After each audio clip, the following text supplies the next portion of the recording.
The resistance band chest press is an exercise for developing the pecs muscles in your chest. For this exercise, you will need a resistance band with handles that you can secure at the height of your chest in a door, a squat rack, or another sturdy surface. First, secure your resistance band at the height of your chest. Turn around and take the handles in both hands and step forward, coming into a staggered stance with one leg forward and one leg back. Extend your arms forward with your palms facing down and bring your hands close together. Keep your shoulders down away from your ears and your chest pushed forward throughout this exercise. To begin, bend your elbows and bring your arms back to the level of your chest. Then push your hands back forward and together to the starting position. You should feel the work in your chest as you push your hands forward. One time back and forward is 1 repetition.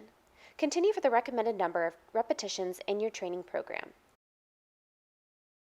Make sure to like this video and subscribe for more trainer tips and exercise tutorials.